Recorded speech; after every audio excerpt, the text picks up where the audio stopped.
and welcome to this week's review on Dragon Ball Daima. This week I'm reviewing the episode titled Taboo, and we kick off this review as always do with these reviews by talking about the positives and the headline positives, all the things I enjoyed about this one. I think the art direction in this episode is great. I really enjoyed the humour in this one, and it genuinely feels as though we're finally back on track with this bloody programme. We'll start off with something that's a little more obvious and a little more easy to take in. I think the art direction in this episode was great. I love the way in which it's able to convey such brilliant tone and feel of the environments in which this series takes place in. The first demon realm, the one that they're about to enter into especially, has this dark, mysterious, dangerous, sinister look and feel to it. This is the final realm, and it has a boss level kind of aesthetic to it, which really does play into that angle that a lot of people have said that this does feel like they're watching some kind of Dragon Quest like story, which is apt given Akira Toriyama's connection to all of that. I really do have to say that I like the look and the feel that we get of this final realm, because it's not really like anything we've seen within mainline Dragon Ball really at all.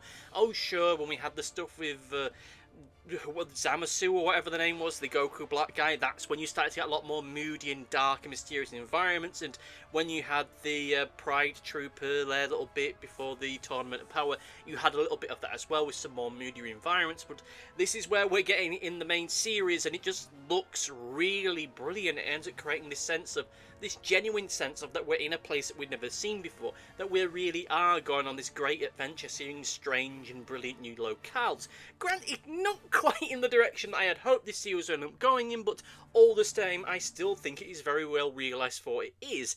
Even and I can't believe I'm saying this, but the Palace convenience store looked and felt well realised, which is strange for me to say. You know, a supermarket in a fantasy TV show was well done, but this is where we are, folks. This is where we are in future year 2025, where our sci-fi fantasy martial arts program has a very well designed supermarket in it. I will say to its credit that it doesn't look like they just copied a stock image of whatever convenience store they could find that was local to them, or just sent out someone on their lunch break to go, oh, take a picture of the convenience store, we need to put it in the cartoon, and they just did whatever on their phone and went from there. No, it looks like a genuine lived-in part of this world, which, okay, the inside of it does look a little bit stock image-like. I'm not accusing anyone of copying anything or tracing anything. It looks very normal and mundane in there, whilst the outside of it has this very distinct, almost like it's shaped from rock itself, like it's just this thing that grew in the middle of this place, and now here it is. And I really do like the look and feel of it. I'll talk about my thoughts and feelings of the scene that takes place in the Palace convenience store later on, but still, this ability to convey a great sense of mood and place and occasion is something that we also see when Neva is giving his big speech and doing his magic towards the midway point of this episode.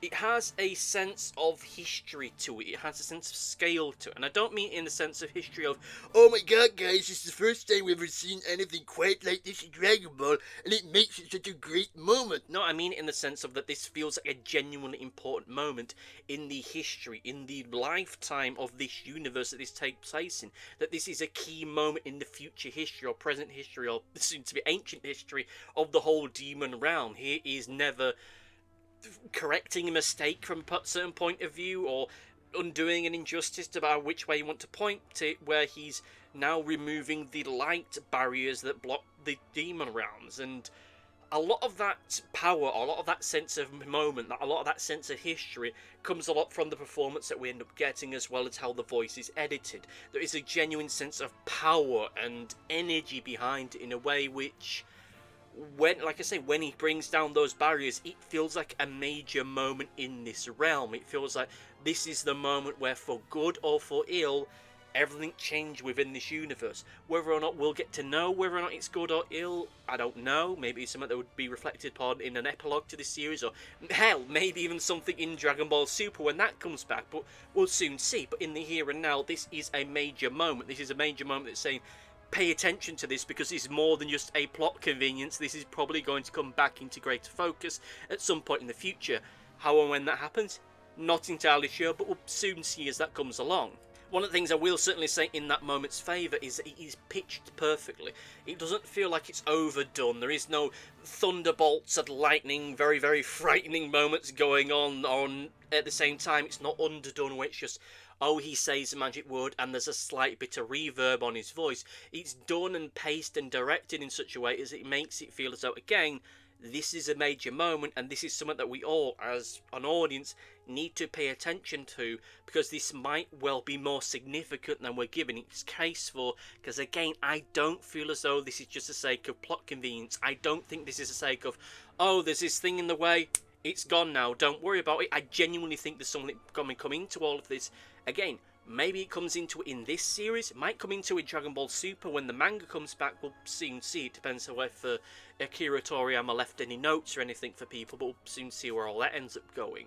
But it does also, well, as far as Neva himself is concerned, it gives us a greater sense of this scale and power that they truly have, that they really are this unseen and unmatched quantity within this story. That, again, whilst it has already been established to us at this point almost definitively, this is not the silly old duffer that we were led to believe towards the start of this series, that there is something behind the eyes. At this moment, we have no idea what that is. We don't know what his motivations are, whether he's ultimately a good character, an evil character, or somewhere in between. What exactly his motives are, and whether they are good or for ill, it's hard to say at this moment. He's here right now to reunite the worlds, to reconnect them, to break down the barriers. Okay, sure. Okay, fine. He wants all the Namekians to be able to return to the Demon Realm. Okay, sure, but how is he going to do that? And is the way that he's going to enable that with them returning to the Demon Realm, is that going to be willing, or are they going to be forced into this? Is this all in service of some greater power play and he's aiming to become the next Demon King? We don't know, and we might never really know, but I hope that we do, because this is one of those things where we can't just tease it for another day, because at this point it's not really something that we can tease for another day. What his ultimate goal with all of this is, it's kind of hard to say, because, well, part of that comes down to the fact it's still not really clear who our big bad really is. Yeah, Arinsu is the obvious one, but Majin Do and Majin Ku just seem too nice to really be used in the story in which they would be used in. Like, these two guys are the henchmen, they're the ones that ultimately need to do the knocking on the heads, but typically within Dragon Ball, the henchmen characters are either kind of bumbling and just kind of nice, or they're evil and they get off in a really spectacular way, and these guys aren't evil, and it would feel really uncomfortable for them to get killed or wiped out or destroyed, because they just seem like, oh sure, they might not be good guys, but they're certainly not outright super duper evil. Glorio is acting in a shady way, as we see in this episode where he says, oh, don't worry, I'll take care of the other Dragon Ball, in a way in which everyone should be saying, you know what, no, we'll take care of that, thank you very much, but they're not, because at this point the cast have no real reason to suspect that he's up to no good, at least not as far as anyone who isn't the Supreme Kai, because he's the only one that's really pegged that Glorio might be up to something a little bit sus here. And what his ultimate goals with all of this, I don't really know. Maybe he's just a money thing, maybe he is ultimately going to be a bad guy, but to what extent we still don't know here, as there's still a lot of unknowns with his character. I would like it to be that he is going to be some way a bad guy, as, well, I don't really buy the idea that he is the Han Solo smuggler with a heart of gold kind of thing, and I think that way too many broadcasters on this website came to that conclusion a little bit too prematurely. Oh sure, he might have a redemption towards the end of it, but I don't think that he's a good guy deep down, and Goma is just, he's evil, but he's evil in a cartoonish way. He's evil in a Emperor Pilaf kind of way, or a Team Rocket kind of way, or a Plankton from SpongeBob, or to a certain degree the Skeletor in the original He-Man cartoon. Yes, they're evil, but they're kind of bungling at the same time, so whilst they are a bad guy, you can't really say, oh, they're so evil, we need to destroy them, because it feels as though he, at the very least, is going to be some kind of bait and switch, like, oh, we thought he was going to be the big bad guy, but in the end he isn't, and Neva, again, is still an option, but it's really hard to say, and I do hope that with the next episode, we do get a clear idea as to who is ultimately going to be the big bad here, because whilst this is ultimately a tribute to the original Dragon Ball, you can't end this without some big dumb action sequence with superpowers and new transformations, and it's at that point that we're going to have to need the idea as to who the big bad is going to be, so that they can have a this isn't even my final form kind of moment. We'll cross that bridge when we get to it. Now, some people might not like the humour in this episode, but I will just say that I really did enjoy it. The whole sequence that we get with the gendarmerie's equivalent of the Ginyu Force and their shopping misadventures, which, yeah, a lot of people I know are going to be pissed off with that, and I know that a lot of people's patience with this series has run out. I will say that just before we get into the overview, that this episode has renewed a little bit my faith with this series, but you know, that whole sequence where they're doing their big epic thing of introducing themselves and firing the guns, that was fun. I liked the reaction shot that we got of Goma in the middle of their speech, where they're doing this, I am the Special Forces member #1, I'm Special Forces #2, and it just cuts to Goma and he just has this look on his face like, is this really the best that we can do? Those guys beat up Majin Buu. They've managed to defeat 2 of the Tamagami. Is this really the best that we... Oh no, we're doomed. He just has this just really depressed and defeated look on his face like, oh god, I'm so screwed. And I like that little moment. Now that shot might be just an insert shot that might be just there because they don't have any coverage for that, but whoever made that decision to put that shot in there, it's brilliant because I burst out laughing when I saw it because he just looks like he's realised that jig's up and it's only a matter of time before his reign of terror comes to an end, and all they can just do is sit there and go, oh, for fuck's sake, and I really do like that. And I do like the fact that it's pretty bloody clear that this Gendarmerie Special Forces group is going to be in so, way over their head, just so in a way over their heads, it's going to be amazing. They're going to think that they're effortlessly going to defeat our heroes, but they're not going to. And I will just say here and now, just jokes aside, I sincerely, hand and heart, hope that these guys aren't the big final thing that our heroes have to defeat. Like, after everything, after the past few months of teasing up for this, if it turns out the big final battle is just between Goku, Vegeta, and Piccolo, and these guys, oh, you could go to hell if that turns out to be the case. But still, beyond that, I think that whole sequence of events was fun. The idea that they're in over their heads is fun. The little shot that we get where Pansy's being told, oh, your father's going to steal a ship, and then we get that cutaway to him trying to steal a new one. It looks like Glorio's old one, which... we'll soon see where all that goes. That looks like a little fun little gag. And hey, Glorio got his ship back. And I hope that isn't the mechanism that they use with which to convince him not to be a secret arsehole anymore. Because I'm really hoping, like I say, I hope that he turns out to be some kind of a bad guy, or at least a very neutral guy in all of this. And there is a part of me that's worried that we're going to get a moment where, I was going to betray you, but now I got my ship back, so I'm not going to. Yeah, I might have given the Dragon Ball to Aransu and kind of screwed you over, but I've got my ship back, and hey, let's go save the day or something. Yeah. I hope there isn't a scene like that, because if there is, fuck this program, but I have a feeling that won't be the case with whatever happens. It'll just be a case of, oh, the ship comes back, and someone will go, oh yeah, that looks a bit familiar, and then our Pansy's dad going, I'm here, I don't know what I'm doing, and then things will go from there.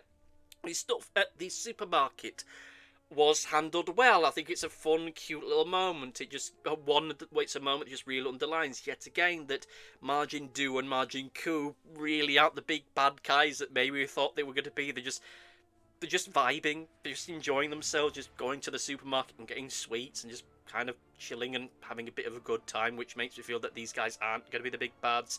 And I will just say is that when they came into the scene and we had them and the faux Ginyu Force there was a part of me that was worried that, oh shit, we're gonna have a rumble, oh these guys are gonna fight, and then the fake gendarmerie are going to get defeated or absorbed or eaten or whatever, and then oh that's gonna give them the power boost so they can become the super bad guys, and that didn't happen, and I'm thankful of that. And instead we just got a goofy silly little sequence of the gendarmerie guys just taking as many chocolates and candies as they can do, realising, oh shit, we can't really afford all this, and just going, sure, whatever, you kids can have these 2 things, we'll just buy these 2 things, right, bye, put it on our tab. Yeah, that whole stuff was fun.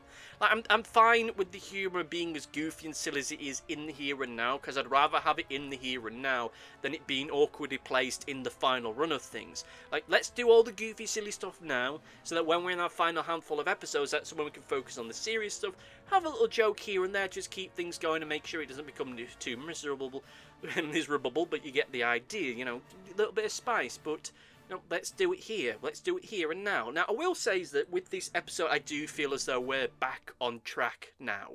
Yeah, I know that Dragon Ball Daima hasn't been for everyone, and honestly, I will just say that this episode is closer to the kind of quality that I've come to expect from this series, and it does feel a lot closer to the kind of thing that I would hope for, and the kind of thing that I enjoy with this series. I'd rather have an episode like this that is able to do the stuff that feels consequential and feels like it's building up this world than have an episode like we had last week, which is Goku and his friends farting around fighting giants or what have you.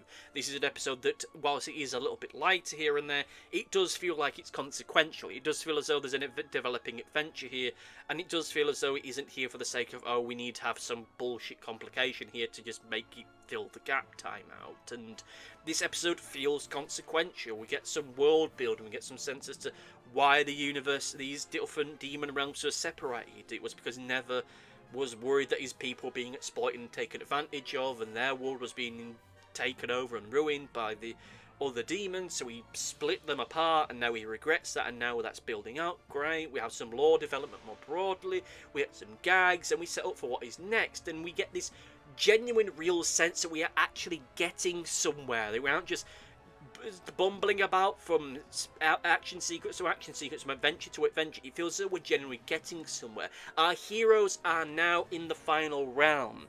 What things will look like from here on out, I don't know, but with 6 episodes left, provided there isn't a second episode, their second season around Easter time, as some people have been speculating, this is it now. We can focus a lot more on this final series of events, and hopefully get some idea as to where all this is ultimately going to end up going. Again, I've enjoyed this series overall, it's just that for the past few episodes it feels like it's just been kind of loitering about in a way that I really don't like. Seeing as negativity is in the air, let's get into the negatives, and much like the previous episode, though to a significantly lesser extent, I do have myself feeling, well, I just expected more yet again. We are in the final few episodes, and it feels as though we should be right on the cusp of the final battle. Whomever they are fighting, I don't know, but it feels as though we should be getting into that next week. This feels like we should be getting into that a lot more earnestly, bearing in mind that we only have maybe another 5 or 6 episodes left of this, and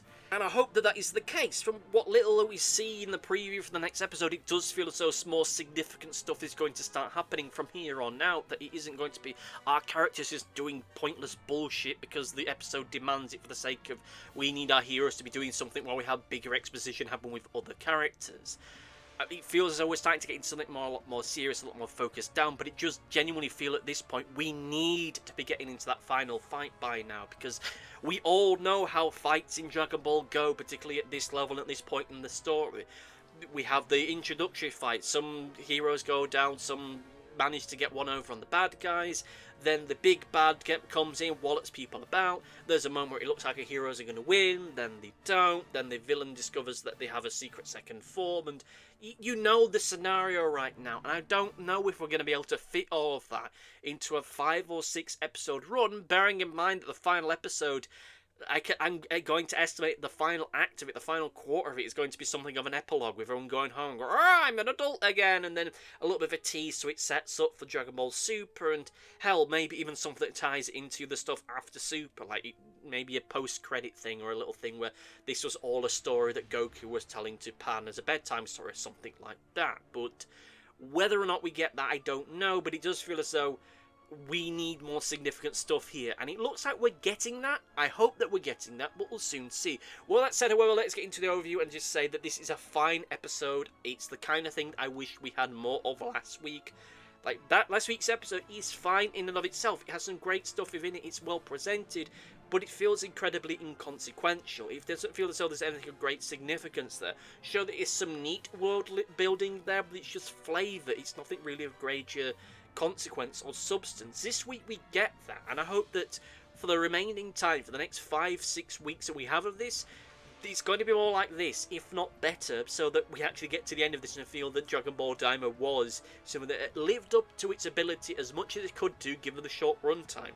Again, providing there isn't another season in Easter time, depending if those rumours hold true. But again, or not again, because I've not said this thus far, what would you do? How many episodes would you need to wrap this up? 10?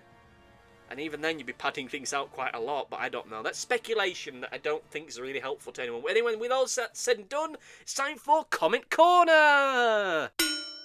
It's time for Comment Corner. I'll do this quickly because my dinner is getting cold. We have Big X1 back again, and they talked about the previous episode. They said the episode was kind of fun, but they're tired of the adventure stuff, and they want to see what Dr. Arinsu is up to.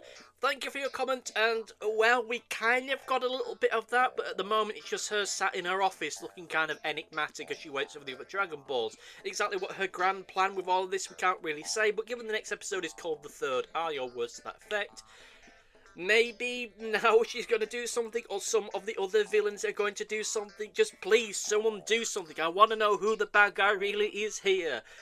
We'll soon see. There's a little flash with Deborah in it, which suggests there's going to be a flashback at some point. So, we'll soon see about that. But anyway, let me know what you thought about this particular episode. Let me know what you're looking forward to with the remainder of the series. Let me know in the comment section down below, and you will be read out in a future video. With all that said and done, thank you all for listening. Thank you all for watching, and see you next time. Goodbye. Thanks for watching. Be sure to like, favourite, subscribe, click the bell, and do all the YouTubey stuff that YouTube wants you to do. Go on, it'll do me a power of good. Until next time, my friends, goodbye!